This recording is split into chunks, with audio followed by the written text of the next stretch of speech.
Hey comrades, and welcome back to the channel. I'm the Obnoxious Anarchist. In my last video on slaughterhouse work, I got a couple of comments from comrades expressing that they didn't know much about the dangers to workers in slaughterhouses.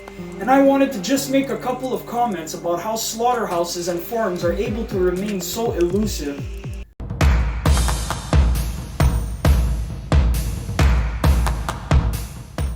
Today I want to talk specifically about agriculture gag laws.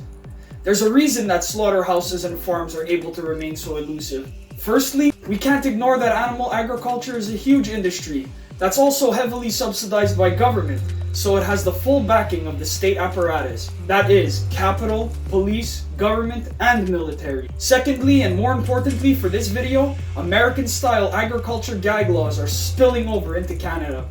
There is a terrific debate underway at Queen's Park these days over the welfare of animals on farms. The government says it's trying to protect farmers and animals from trespassers.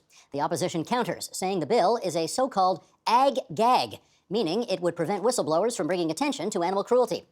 In Ontario, currently, as of April 2020, Bill 156, a bill intended to protect farm animals, is well on its way to becoming law. Similar legislation was passed in Alberta in just a 10-day period. And there's talk of similar legislation coming to my home province of Quebec. There are a couple of contentious parts to this law. Firstly, fines would be increased for anyone caught on a farm premises, especially if they are in zones that have live animals. All this is a bid to deter activists from entering farms, all on the basis that their presence is a food safety and animal welfare issue.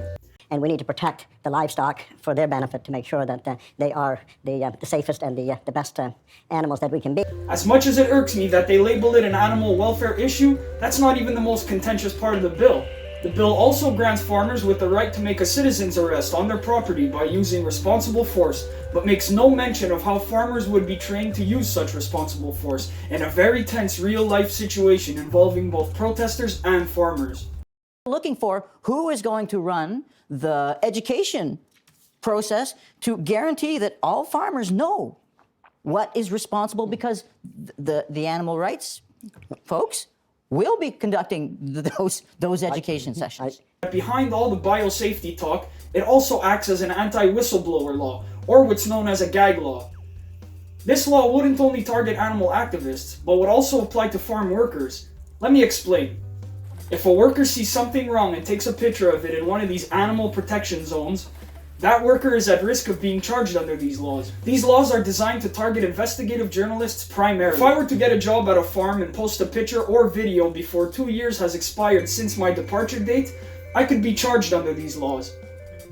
This is the part of the law that targets workers and investigative journalists. And if you left that premises and published a picture or an article, within 2 years, you could be charged. To me and to us, that actually has nothing to do with biosecurity. Because if you get hired and you are trained in the biosecurity protocol of the farm, and you always follow that biosecurity protocol, and you leave for another reason, that's not biosecurity. That one is a stretch. And that is very problematic in this bill. To make a long story short, Ernie Hardiman, Conservative Minister of Agriculture and Rural Affairs for Ontario, is the driving force behind Bill 156, and by his own admission doesn't care for investigative journalism. Would you acknowledge that there are circumstances when it is appropriate to sneak onto a farm and expose wrongdoing? No. There are never circumstances I don't when that's believe, appropriate. These sets of laws are nothing more than a Trojan horse disguised as legislation for biosecurity, but its true function is to repress animal rights advocates and suppress their right to free speech and investigative journalism. The legislation was beaten in some places, but was implemented in others. This is what a real free speech issue looks like, not just some fake posturing to protect your right to drop N-bombs, then cry about it when you get dropped. It's Pepe's become kind of a symbol.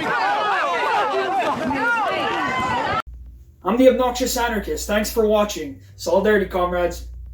That food is not a private issue. It's a public issue. This affects billions of animals. It affects the environment. It affects workers and worker safety. And it affects all of us as consumers.